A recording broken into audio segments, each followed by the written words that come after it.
Emmett Till was one of the most significant figures in the American civil rights movement, though outside the United States his name may not be as well known as it should be.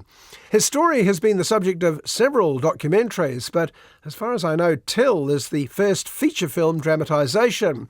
It's currently streaming on Prime Video. I got a letter today from Auntie Lizzie. She said Bo's been working the fields. I can't imagine. Oh, he just doesn't understand how different things are in Mississippi. Emmett Till was a 14-year-old kid in 1955. His family had moved out of rural Mississippi and settled in Chicago, where his mum, Mamie Till, found a good job and a nice house. One day, Emmett, nicknamed Bo by the family, is invited down south for a couple of weeks to meet his cousins. We have a really good life in Chicago, but they have a different set of rules down in Mississippi. You have to be extra careful. I know. Bo, be small. Like this? Mamie has severe doubts. Bo only knows life in the gregarious big city. He has no idea what life is like in hardcore racist Mississippi. She tries to tell him, but he's a kid. He doesn't listen. He's on holiday. He's just going to see his cousins. Not a bad thing for him to know where he come from. Even you left Mississippi, Mama. I don't want him seeing himself the way those people are seen down there. Emmett Till was a friendly, jokey kind of kid, so when he buys some candy at a shop, it never occurs to him not to joke with the hard-faced white woman behind the counter.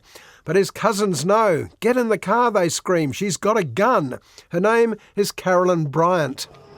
You don't see what's been going on around here? They killing Negroes for doing way less than what you did in money.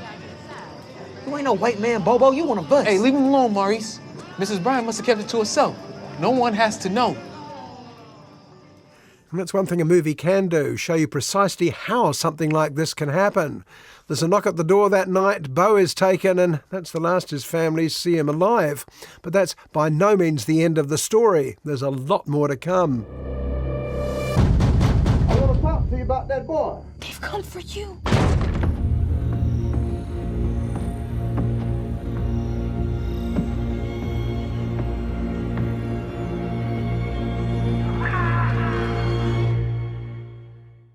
Till was directed by Nigerian-born Chinonye Chukwu and written by Emmett Till scholar Keith Beauchamp.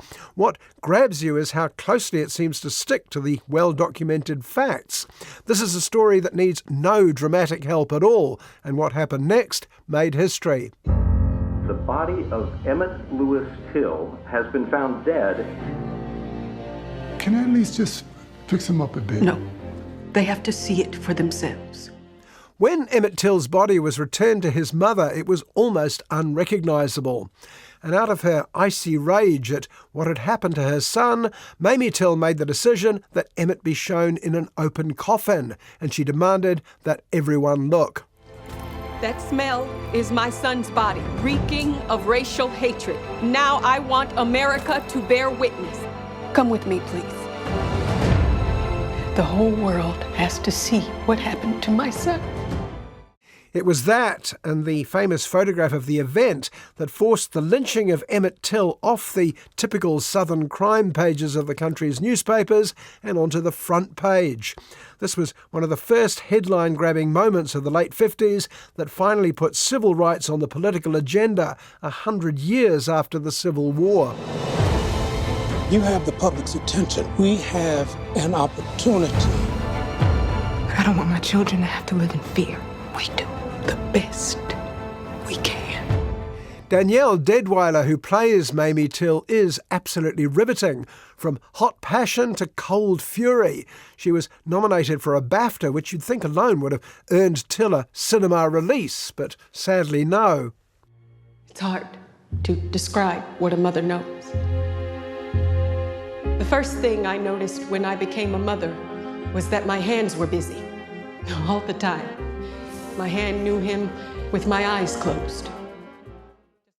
This is a story you may think you've heard before, particularly the courtroom scene when belatedly two of the people responsible were charged. But many of the stories you know, notably Harper Lee's To Kill a Mockingbird, were inspired by that of Emmett Till. Just like I know his laughter in a crowded room. It's the same thing when you know all of someone. This was my boy, Emmett Till. As I say, you need to see it to get some sense of the reality of life for the black citizens of 1955 Mississippi. And I want to give actress Haley Bennett a particular tip of the hat. The casually racist Carolyn Bryant is possibly the most poisonous character of the year. Today, it's a crime that almost beggars belief. And it's not even the worst thing about this story. 1 month ago, I had a nice life in Chicago. I had a son. When something happened to the Negroes in the South, I said, that's their business, not mine.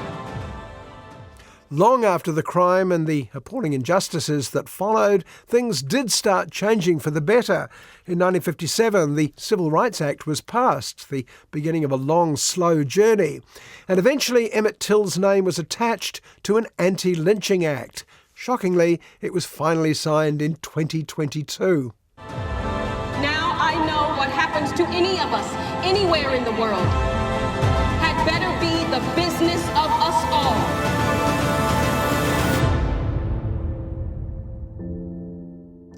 As Mamie Till said, it's the business of us all. This is an old story that deserved to be told, not because it's a familiar one with a familiar title, but because most of us didn't know it, or at least didn't know all of it. It's on Prime Video, and if you can see it, do see it.